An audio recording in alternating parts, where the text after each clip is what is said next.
Okay, folks, welcome back. This is our weekend edition for the ICT Mentorship. Economic calendar for the week to come. Monday, 22nd of February, London Open, 4 a.m., medium impact business climate. And later in the evening, 4:45, medium impact retail sales for New Zealand dollar. On Tuesday, 2 a.m., London Open, medium impact GBP. Climate count change, 10 a.m., New York session. High impact Fed Chair Powell testifies, and medium impact consumer confidence. 12:30 p.m., Canadian dollar, high impact speaker. 8 p.m., New Zealand dollar, high impact monetary policy statement, rate statement, and official cash rate. Then a press conference at 9 p.m. So a lot of volatility for Tuesday. New Zealand dollar's probably going to be active in the evening during the Asian session. Wednesday, 10 a.m., high impact dollar, Fed Chair Powell testifies again. And 10:30 a.m., medium impact crude oil inventories. That will be impactful to Canadian dollar or dollar CAD pair. So study that at 10:30. 7 p.m., medium impact New Zealand dollar, business confidence. And 7:30 p.m., medium impact Australian dollar, private capital expenditures. And Thursday, 8:30 a.m., medium impact dollar index, preliminary GDP. And finally, Friday, 9:45 a.m., medium impact dollar index, Chicago PMI, and day one of the G20 meetings. So right away, you should see that there's going to be anticipated volatility on Tuesday and Wednesday with the Fed Chair Powell testifying. So I believe that's why we're seeing the market in consolidation for this week. We didn't have a whole lot of direction. It was both directions, up and down. All right, let's go over to the charts. This is our dollar index daily chart, and I'm just going to go through the charts tonight, so I don't want to spend too much time. I will have something to say at the end of this video, but I'm reserving it to the end so that way I can warn you ahead of time. So that way if you don't want to listen to it, you can turn off the video. All right, so we have seen the dollar index pop up here. And I mentioned this on Wednesday's discussion, that this is just, to me, a retracement and part of the range from here to here. So if we look at a fib on that range, you can see we went to equilibrium and to a premium and up into the 62% retracement level. There's liquidity resting below here, so I like that as a draw. But I want you to look at the chart, and you may not know what this is yet, but for those that are aware, I've talked about it over here. But a volume imbalance. Can you see the volume imbalance it traded up into prior to Thursday and Friday's decline? Right here. See that? So while I was allowing for the potential to touch this bearish order block, this is a premium rate also traded up into. You guys know this. It doesn't necessarily mean that I have to talk about it every single time, but you should be annotating your charts with that, like we had it over here. Okay, we were looking for that. And there's really nothing down in here except for this liquidity and the order block. It could be mean threshold. It could want to touch into that, but I don't see it going there to go higher. In other words, I don't see it going here and then going higher. I'm still bearish dollar, still bullish foreign currency. I don't believe that the Biden administration is going to bring anything to bring stability to the dollar. In fact, it's going to weaken it. And I'm just expecting it to be weaker. So with that, let's go into the hourly chart. All right, here's the hourly dollar index. And this is that original rally up. I said that this is really strong for dollar. And I also mentioned that before a significant price move occurs, there is going to be a stop run. And stops were residing above this high here. So you know what stops that is, right? Buy side liquidity. So the market trades there and through it. So essentially this high is 75. Okay, so 75, look right here, essentially around that 90.75 level. So if we went up 10 pips, that would be 90.85. 20 pips would be 90.95. And 30 pips would be what? 91.05. Phi comes in at 91.05 and 6 pipettes. So there's a little bit of an art to this. And when we do sweeps above highs or below old lows, you got to consider what the most likely level it may reach for. So while it can trade above 30 pips, it might just go 26 or 24. So 10 pips above it, 20 pips above it, 30 pips above it. We don't see anything up in here until we get to that volume imbalance on the daily chart, which is right in here. And that's here. Okay, so that volume imbalance on the daily, it trades up into that. Breaks a little bit lower, comes back up. Low risk sell, smart money reversal. Sells off, distribution, redistribution. And you know the original consolidation sells out, liquidity rests below here. Okay, so what is this? Market maker sell model. So if we go back to the daily for a moment, so I'm going to show you how that looks on just the daily chart.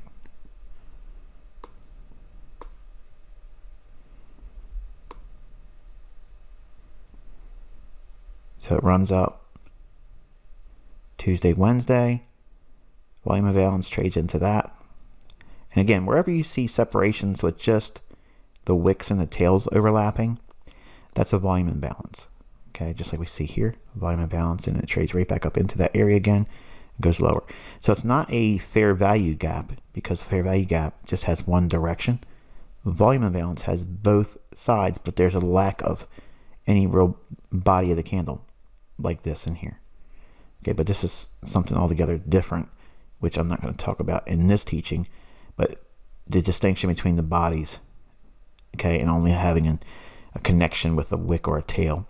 A volume imbalance would be if it had a wick here in this area as well, but this doesn't have a wick, so I'll teach you this at another time, because it also gives you something else that is beneficial for prognostication. Here is just a separation and overlap of the wicks, but the bodies don't overlap and touch, just like we have here as well. Okay, so there's a volume imbalance here, and there's a volume imbalance here. The higher of the two, and I felt that we could have spiked through and hit the order block. That's why I mentioned it could trade up there, but those of you in here that's been here for a while that know what this is, the volume imbalance is also a premium array. All right, here's the dollar index 15-minute time frame, and you can see all of the distribution levels here. Let me zoom in here just a little bit, make this a little bit cleaner. All right, so from this run lower, we have multiple down close candles and two fair value gaps in here. Trades up into this one, consequent encroachment, thereabouts, and then attacks the sell side liquidity here. That in itself is a trade. Like, you can see this as a potential setup. It would be a London close setup, and I want to talk a little bit about that now before I go any further in the commentary over the charts. I mentioned this week how you can use the London close time period or kill zone to get in sync with the higher time frame bias. You basically understand the London open kill zone creates the high or the low of the day majority of the time. And then you also know that the New York session creates a continuation of what has transpired in London open sometimes. You also learned this past week that the London close time period is generally hit with the opposite end of the daily range on Monday, Tuesday, Wednesday, less likely to see it occur on Thursdays and Fridays. And I also talked about how using the London close time period, you could trade those swings and getting sync with the higher time frame directional bias. That is essentially what this is here. Okay, so on the 18th of February, we are in London close.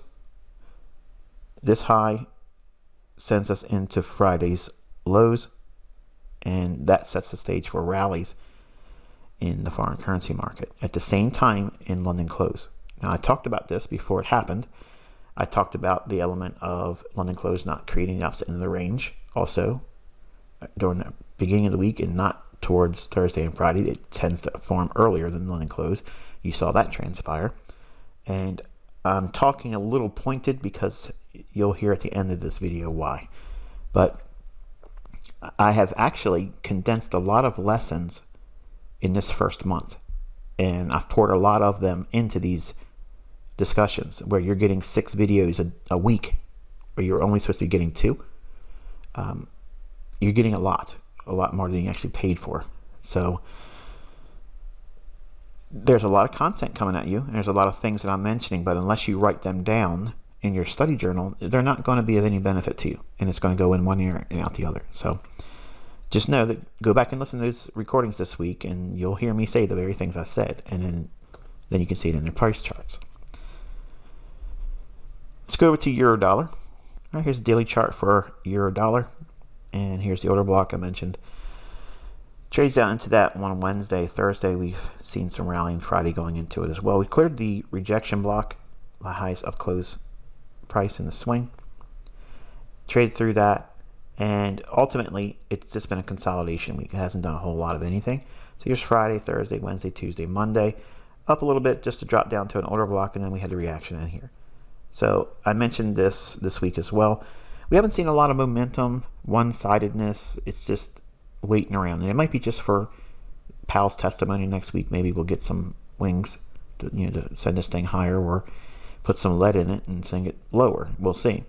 But if we get any bullishness, if we take out this high here, for instance, I'm looking right here. That's that fair value gap. So I'm looking for that as a draw on liquidity if we take out this high. Otherwise, we're in the range between here and here until Powell speaks. That's what I'm anticipating. All right, let's drop down into the hourly chart. All right, so it trades down into, on the hourly chart, this swing over here, and we're going to actually have a fair value gap here on the 15-minute time frame annotations. You'll see that it trades into it there. I don't want to pull it up yet because we're in hourly. The market trades back up. It closes in almost entirely that SIBI, sell side of balance, buy side inefficiency. This small little gap right here. Okay, I want to show you. Right.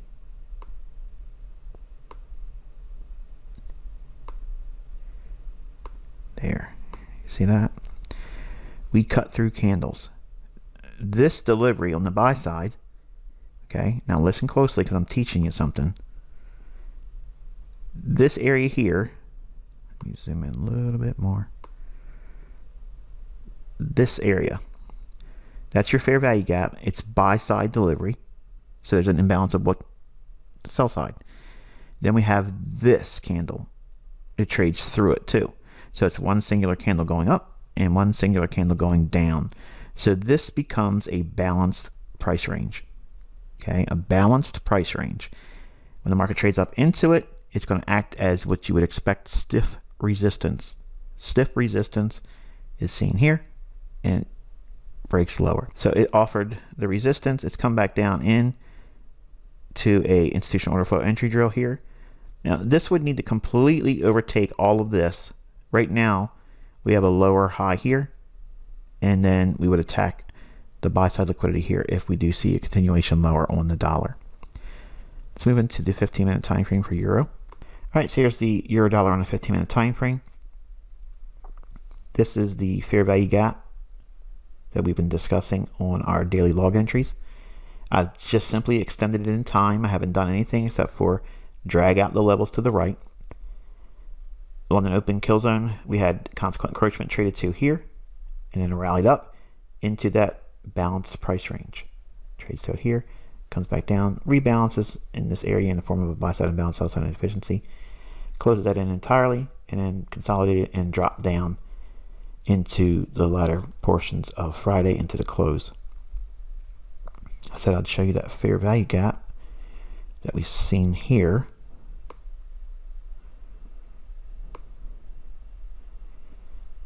This drop down goes right into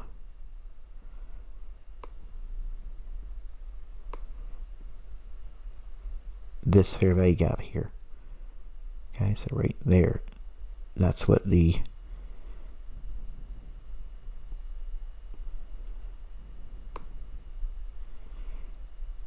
fair value gap extended out in time, trades into it here, accumulated, sent it higher into this rebalance and balanced price range. There. If we move over to cable now, I'll come back to Eurodollar for the 5-minute chart, but for now we're going to go with the cable. All right, here's the British pound versus the US dollar, or cable daily chart.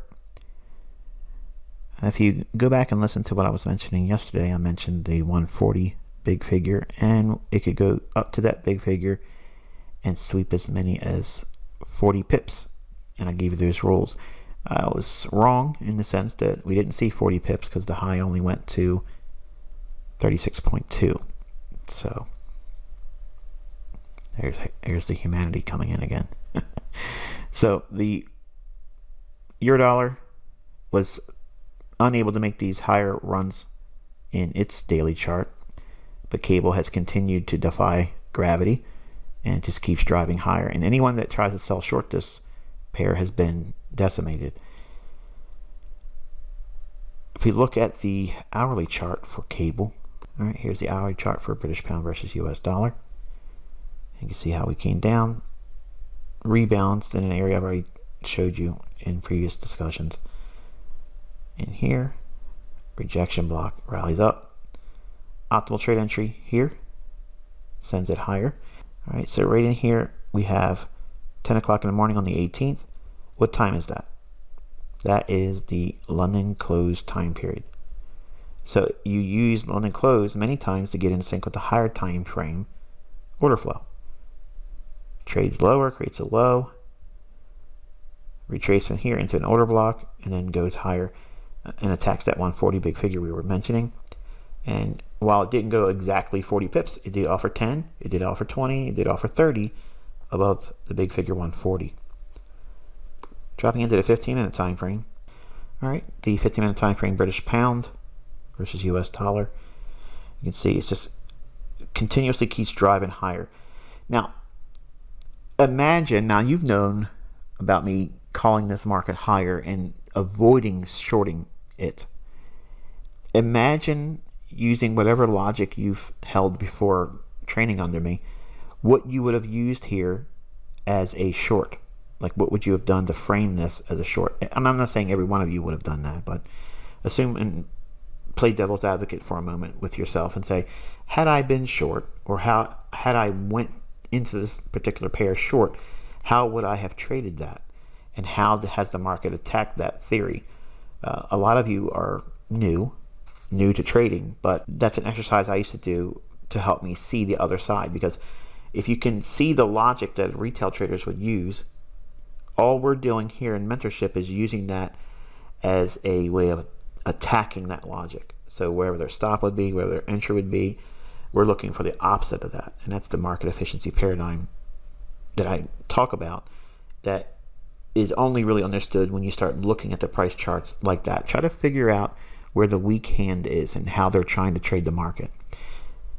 Don't spend too much time with that, but only when you think you are looking for things, as I teach in the price.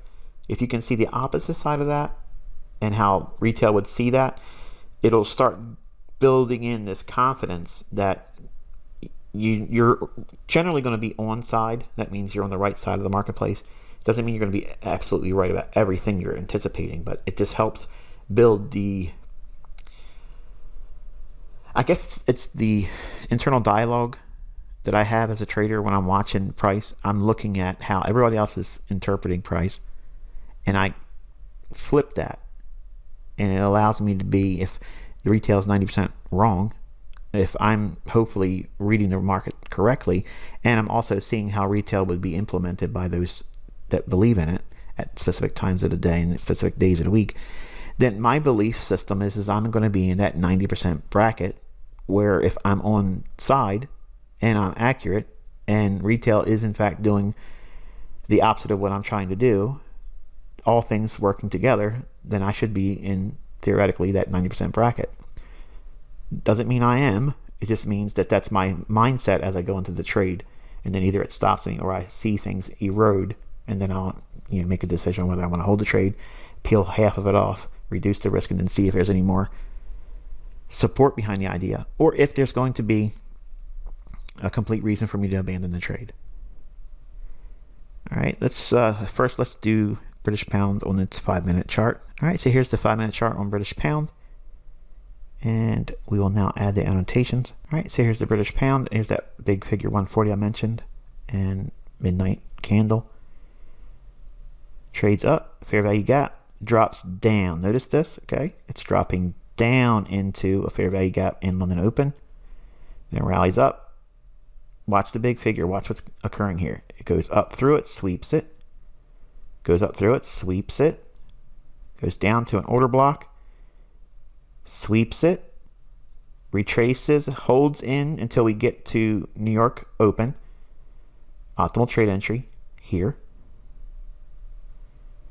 Then rallies, creates a buy side imbalance, sell side inefficiency, pumps it up into, again, almost, see the high here? Watch right here, okay? Look at the high. Right there. 140, 36 and 2. So less than 4 pips away from the idea that I gave you and talked about, how we work with big figures. If it goes through a big figure, it can sweep as much as 40 pips. Now here's what's going on in your mind when you hear me say things like that. And this is good that it performed the way it did here. We expect as many as 40 pips, but in truth, I like to take 20 pips, at most 25 above, and then have such a small portion of the trade on that even if it does go up to hit 40 pips, it's really of no real significance to me, because the position balance would be so small and insignificant. It's more or less a moral victory than anything else, like an ego stroke. But in the best case exit strategy, it would be better for you to use like a 10, 15, 20, at best 25, because it might not get 30 pips. You'll see many times it will, but imagine if you held out for 40 pips above the big figure. Then you would have had to sit through this. Not to say it won't go up here again. That's just frustrating if you try to hold yourself to an unrealistic, perfect outcome to your trade.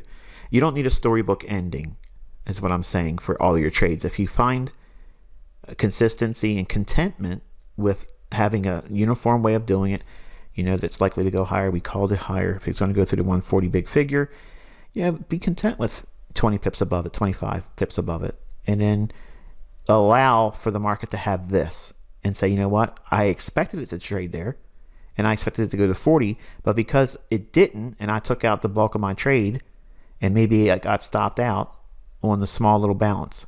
Okay, what would it look like? What do I mean by that? All right, this, for the sake of argument, say it was long a full standard lot. Okay, so $10 per pip. You took off 9 of the minis that make up a standard lot, which is 10 minis. If you take 9 of them off here and leave one to run to 40 pips above the big figure, and it stops you out, are you going to lose sleep over that? No. Hopefully not. That's what I'm trying to teach you not to have in terms of unrealistic expectations. But if you take off 9 here and it stops you out, you're going to be fine. It's okay. But if it goes up and takes out your 40 pips above, and it's only $1 per pip that you got that last bid on there, you're balancing fear and greed more specifically, and you're conquering it because you're looking at rules that I'm providing you, and you're seeing, hopefully you're seeing this, okay, and it's building on your understanding. And by seeing these types of things, these are basically algorithmic principles that repeat over and over in price. They do these things a lot. Unless you go into your charts looking for them, it will feel like it's just of no real interest. Where's the significance in it? The fact that I talked about it before it happened, that's the significant factor. You need to study it and have examples of it in your study journal where you can see and refer back to it. And then when you're watching your price action and you're doing your studies, paper trading, not demo trading, paper trading and watching it, observing, when you see these examples, you'll start to remember, because you've made annotations in your study journal with examples like this. It builds your confidence. Say, okay, I think it's going to go here. I think it's going to probably draw to that level. But you need to be watching it, and then during your observations, you would tell yourself, I would be taking something off here because we're above this high. And then when it runs above this high here on this candle, I would take something off there as well, because it's offset distribution. When you're long, you want to be looking to sell something above old highs as they form. That's institutional mindset. That's how they do it. That's that market efficiency paradigm. You're dumping all or part of your position to participants that are trying to do what above the high? They're trying to buy. Why? Because retail's trying to sell short here. They're all trying to catch a high. And then when we run through that, your logic is, okay, well, they want to be a buyer on a stop to protect their short position. You're trying to unload it to people that want to buy it. So their stop is going to be just above this high here. So there's buyers above that, and you're selling it to them. And that's how institutions, they navigate through the marketplace and they unload their position. And everything I just said here is reverse when we're bearish. You're buying back below old lows, because what's below old lows? Sell stops. So you got a plethora of buy liquidity in the form of sell stops. So everything works together when you have more understanding and see how it draws together. But we have a fair value gap in here on that 15-minute time frame, and it extends out in time here. Consolidated, buy side imbalance, sell side inefficiency. We traded into that as well. I'd be expecting it to trade higher still. Not really anticipating any kind of high forming yet on pound dollar. So we'll see what we get in regards with that idea next week when Powell talks. Let's go over to euro dollar. All right, here's euro dollar 5-minute chart. This is all the framework on the 15-minute time frame. And I'll add now the 5-minute chart annotations. All right, here is the euro dollar 5-minute. And here's that fair value gap. This is from February 9th. 60-minute fair value gap. Trades down to consequent encroachment there at London open kill zone. We have displacement. Comes back down into fair value gap. Rallies. Small little gap in here. Institutional order flow entry drill right there. Rallies again. I'm going to come back to this here in a moment. But we have price run through. Trade up into a premium array. Consolidates. Rejection block in New York open, sells off, trades back down into this area here, which is redelivered rebalance. Market trades down, rejection block, rallies back up, extend that out in time here, fair value gap, retraces again into the order block, sends it higher again, fails at London close. Now notice that it's creating the high of the day ahead of London close. Okay, is that not what I've been teaching you this week? The high forms earlier than London close on Thursday and Friday when you're bullish.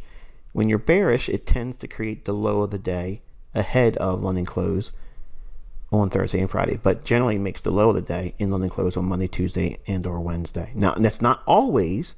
It just means that there's more likelihood that it does that. So what's the benefit of knowing that? Why is it important? Why is it significant? Why should you have that recorded in your journal? Well, if you're trading on Monday, Tuesday, and Wednesday, which is primarily the days I like to trade, then you can anticipate symmetry and hold your trades, or at least hold more of your trade until we get into that 10 o'clock hour in New York. Trying not to get scared, to exit before that. But it's worth your while to get out of the trades when you're seeing this run up here, when you know that London open kill zone is over here time-wise, okay? Time-wise, it's here. And when it's trading up like that, it's a good idea to take your position and square it, especially if you're in Friday like this is. it's better to take your position off and anticipate a failure swing and not going higher than that on London. And again, this is something I taught you this week. All right. We have a immediate rebalance here. And then we have a redelivered rebalance as well there, and sells off. This little light bulb here is just for me to remind myself to talk about this redelivered rebalance. Now there's two forms of redelivered rebalance that you're going to learn about. One I've already taught you and introduced it to you, where you have a run up here and then the next candle runs through. That is your classic redelivered rebalance. But if we have one that's like this, and let me zoom in. All right, so we have two forms of redelivered rebalance. One where the candle that creates the wick and then it runs over top of it and clears that. That's your classic redelivered rebalance. And in this one here, we don't completely overtake it. It stops short, but it continues to trade higher. When you have that, it's still the same rules. You disregard the candle with the wick, like it doesn't even exist. Take that completely out of the chart, and what would you be left with? This candle's high, this candle's low. Then you extend that out in time in classic interpretation, and you can see how we trade down to consequent encroachment of that imbalance right there, and then you have that turning point. So again, I show you this because there's going to be periods where you can see these small little micro turns in the 5-minute chart, 1-minute chart, 15-minute chart. And if you look at things like this, because there's a lot of this redelivered rebalance on lower time frames, because the lower time frames can be real excited to come back down. When you see stuff like this, it's a signature that I work with a lot in lower time frames. And again, when I was on Twitter and I would record my 1-minute scalping and show you precision points of entry and taking positions off at logical levels, it looked like voodoo. It looked like, trickery. Okay, but it's these types of things here that I was operating on without drawing any special attention to it. Now, had I never talked about this, you would have never looked at this and said, well, why did it turn here? There would be no logic for you to lean on with that, but you are learning it, okay? So that brings me to the part of the video where if you don't want to hear me rant, you can turn the video off because we're not going to be talking anything more over the charts. Okay, I kind of worked really quickly, and before I get into it, let me talk about this one right here. This level, let's go out to a hourly chart or a 15-minute chart. I'm sorry. Scrunch this up. That is the discount end of a fair value gap on a 15-minute time frame. That's what that level is. Okay, you can see it trades up into that. So that way, in case you're wondering, what's that red line? He didn't talk about that. Now you know. All right, so let's drop back down to a 5-minute chart. Otherwise, all that stuff's going to get on my nerves. All right, so here's the time in the video you want to turn it off if you don't want to hear me rant. Okay, if you don't want to hear things about things that aren't technical, that aren't trading specific, but are mindset, because a lot of you are completely turned off to the psychological elements that I teach and talk about in this mentorship, which is paramount. It's actually above all of the technical jargon. It's above all of the bells and whistles I point to, because this is where you're going to fail. Even with my content, even with my concepts, you're going to fail if you don't have the right mindset. For years, I've been asked, how did I endure all the times that it felt like I wasn't going to get it? Like when I couldn't keep the account growing, if I blew the account, that sucks. It's not fun. And I didn't have anybody to build me up. So I had to do whatever I felt necessary, which was read books again, watch Larry Williams' VHS tape course, because just hearing him say those things again, I leaned heavily on what he was saying in there. And it was my encouragement.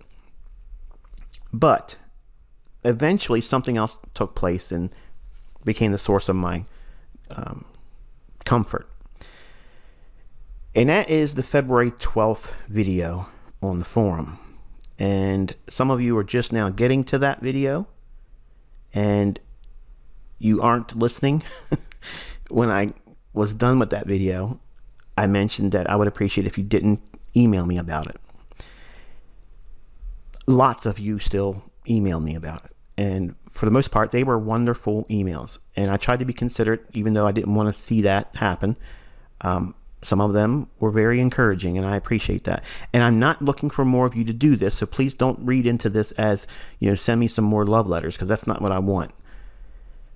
But I got 2 emails from new students and one from a student that's been with me for a couple months.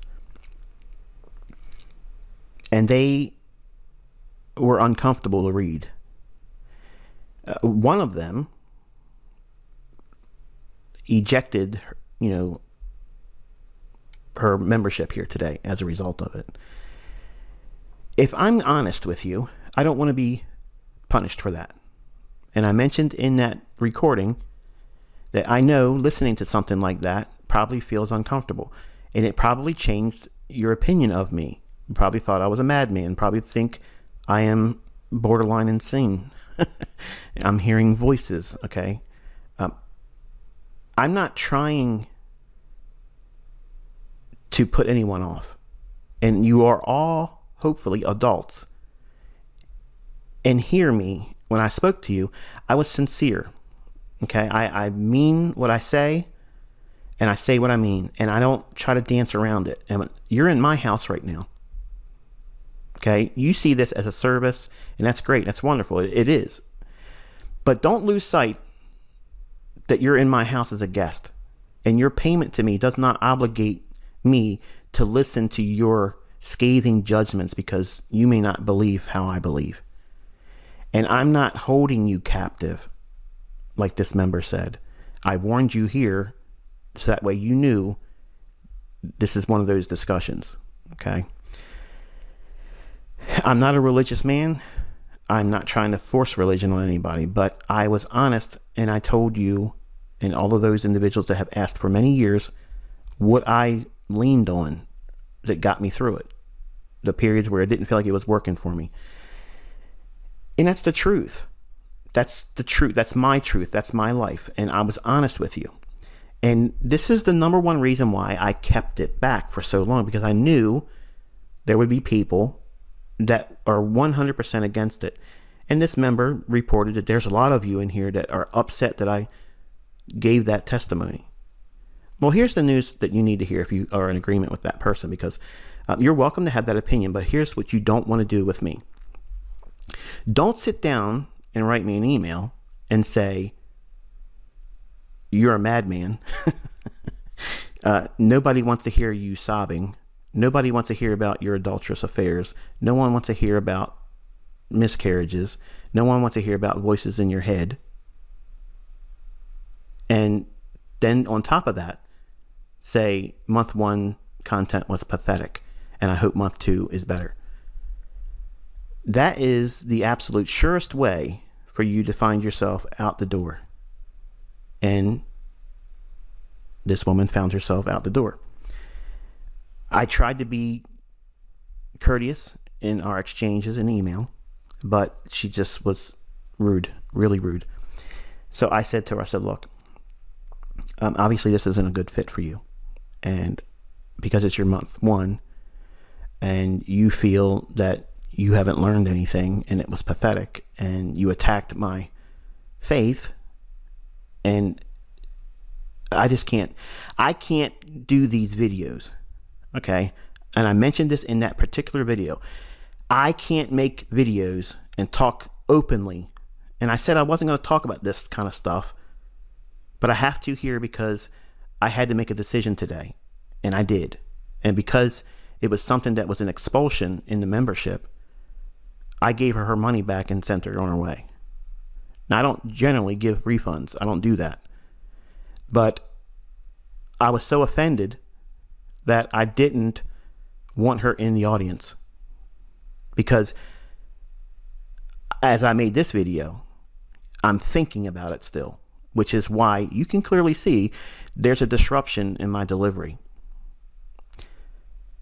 I'm punished for being honest. It doesn't matter if you believe what I believe from a faith-based standpoint. I had 2 atheists email me and they said, you know what? I don't believe in God, but you know what? I thought that what you said and what you spoke was moving, and I respect you for having the courage to do it. Okay, well, that's not what I did it, but I'm human. And if you all ask me questions how I endured hardship, would you rather me lie to you? Do you want me to sit here and be an Instagram mentor and make up stuff and lie to you? Because I'm trying to be the most honest and just real as I can possibly be. I talk about blowing accounts. I talked about where I came from. You don't see my expensive stuff. I've shown you where I came from. They're humble beginnings. I do everything as contrary as I can to what everybody else does. But if my students, and you're not the only one, so if you believe like that woman that was ejected today for being rude, it would have been one thing to say, hey, look, can you warn us before you talk about that? Because I would appreciate that. Okay, you know what? I can respect that. And that's why I did tonight. Just in case if you're on the same side of the fence as she is, and you don't want to hear about these types of things, and you're probably wishing you wouldn't have stayed on the video this long, you were warned. Now, I don't want to purposely go in and talk about these things, but today it reared its head, and I literally was attacked in an email and given a scorecard based on that one video. That's incredibly rude.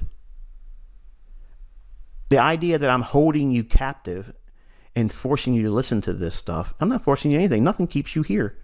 You don't have to go to the next month. In fact, you don't even need to watch these videos. I mean, think about it. Like, I'm in my house. This is my home.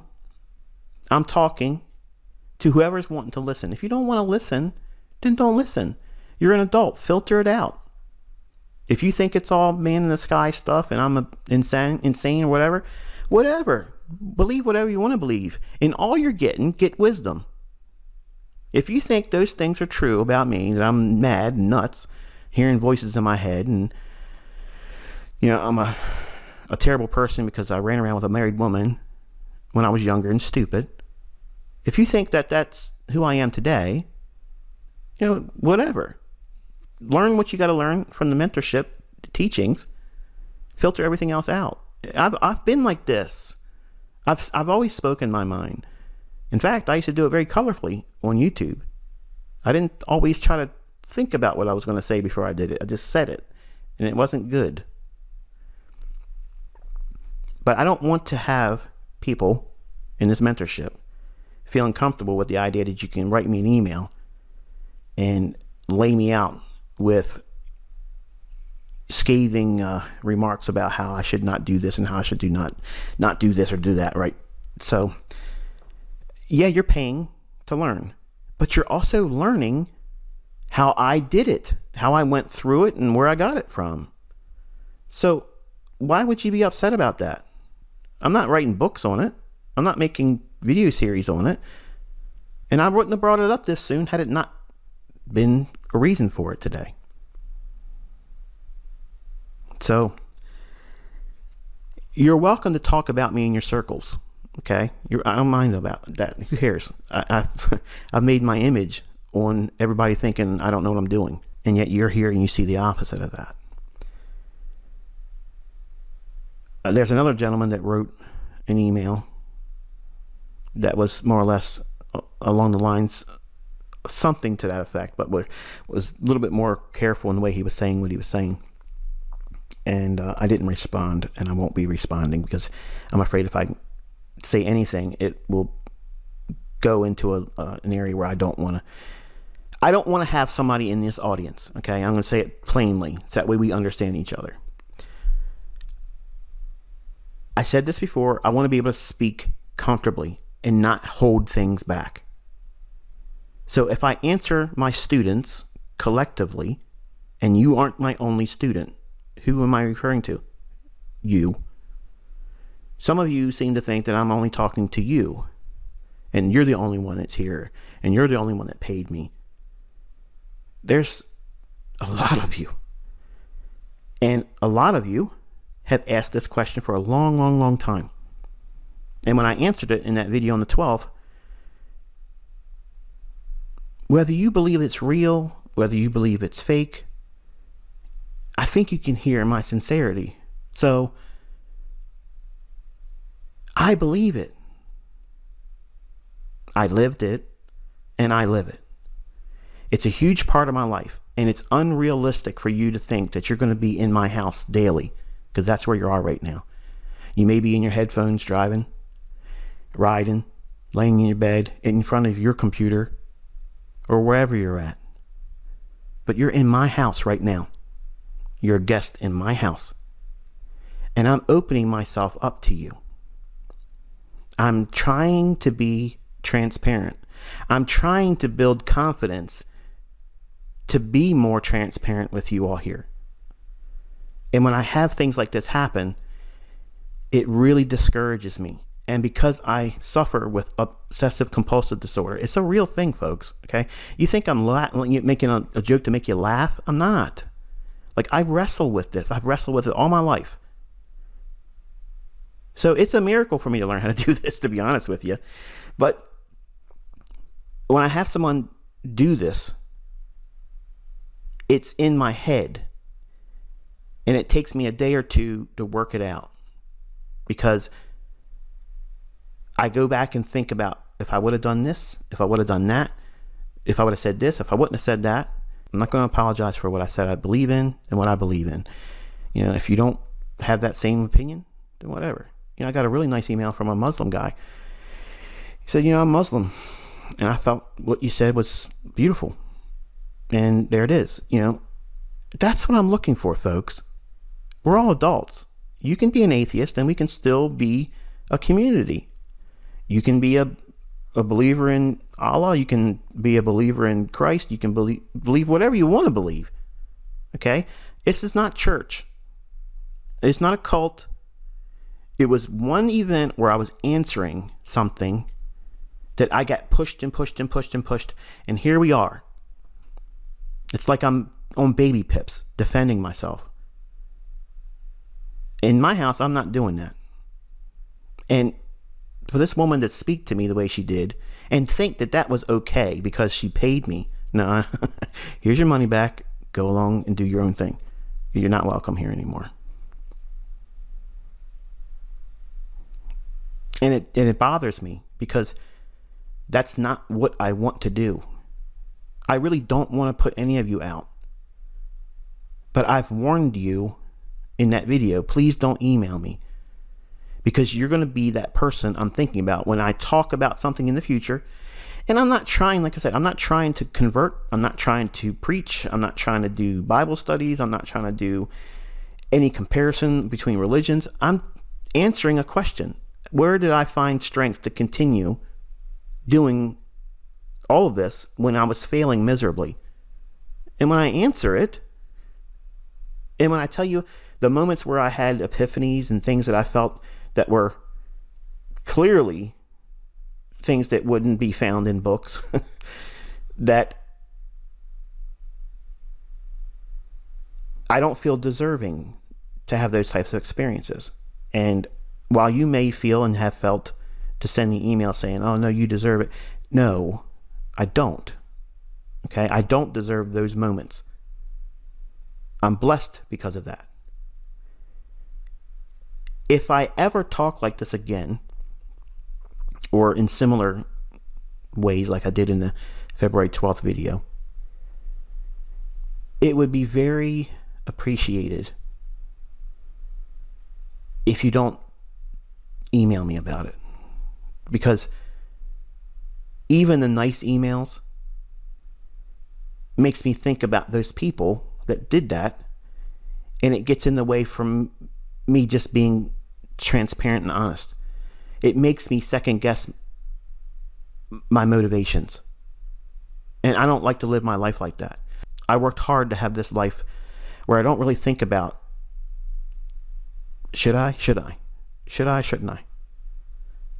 I live a carefree life And in my house, I'm going to talk about however I want to talk, and I'm going to talk about whatever comes naturally.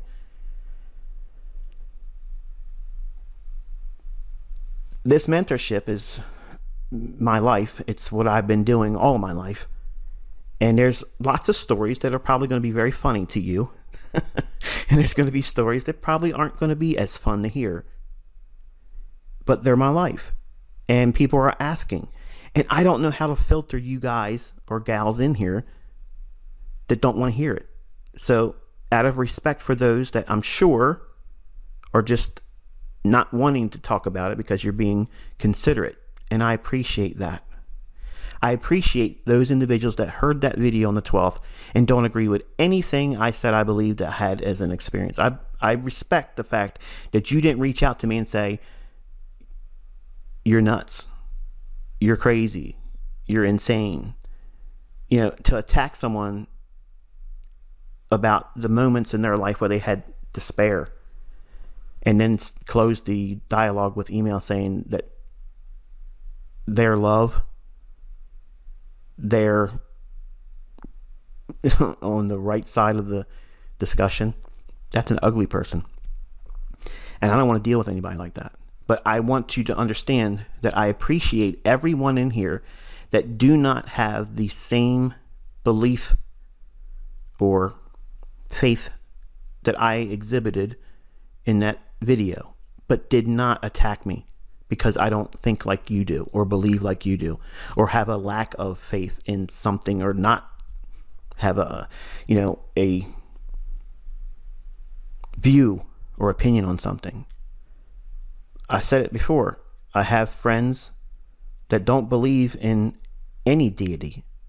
And we can laugh, we can talk about things, on an emotional level. We can talk about things that are crude. And the topic of spirituality never comes up. Trading comes up, we talk about that too. That's the mentality I want this community to have. Flexibility, freedom to be able to talk about what they want to talk about. But you kind of know who I am. None of you should be surprised because I have a tendency to fly off and go into some pretty taboo topics. But I will not be chastised by anyone in here because I'm talking about my life, the truth that I'm sharing with you. And it's just terribly offensive. It's extremely offensive. And I knew if I didn't do this video, at least like this tonight, which is way less than I'm normally doing, it's because I'm unsettled. I don't appreciate being called a lunatic. I don't appreciate being, called what I was called. And just think for a moment that this person thinks that by saying I hope month 2 is better and that month 1 was pathetic. If you think that, and I'm getting other comments and emails every day, scores of them, saying they're seeing what I'm teaching you just in these first couple weeks. They're already seeing it in their chart. They're already seeing it in their studies. Some of them are trading and they're not supposed to be doing it. And I'm not trying to reward those individuals by calling them out, but you know who you are. You're seeing something that you didn't see before. And this one person, this singular person, has that much effect over me because I care about all of you. I care about your opinion because you trusted me to be this person in your life. Well, this person has a relationship. This person has a marriage. It has a history. And it ain't perfect. It ain't nice. And some of you have problems in your past and you think that that is a barrier. Man, I was all that kind of stuff too. You can get through it. And that's all I'm saying. I'm saying I'm a real human being. And I went through all of that kind of stuff. And I did stupid things as a young man. terrible things as a young man. And I was able to find my way out of all that stuff. And I try to live my life a little bit differently now. I like to be principally oriented. And I like to think of myself as a developing role model. I'm not saying I should be everyone's role model. But for trading, I like to think that I'm working my way towards that. But all of these things, like I talked about in that video on the 12th of February, all those things were catalysts and reasons for who I am today. So,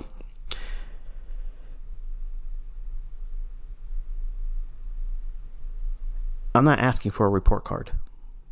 I know these things work. I know it works. I know it makes money. I don't need to be convinced of it. If any of you feel that you aren't under the tutelage of someone that's sane or capable or knows what they're talking about, or if you think, like this singular person's opinion was, that the first month was pathetic, you know, you're probably not going to be able to endure what's coming in the future months. So maybe you should tap out. I don't need the money. You don't have to stay here. And no one's holding you captive. No one's holding you hostage. It's only going to get more detailed. It's going to require you to practice more. And you're going to have, if you have never had it happen yet, you're going to have moments where you want to quit. The question is going to be, what are you going to lean on? It might be a motivational speaker. You know, there's lots of guys on YouTube that have really good motivational speakers, pumping you up. There's nothing wrong with that. If you can find some, inspiration behind that, great, do it. I just didn't find it there. So if you paid me to teach you, and you paid me to be honest with you, and you expect that, as you should, please don't punish me when I am. I will touch base with you on Monday with our daily log entry. Enjoy your weekend and be safe.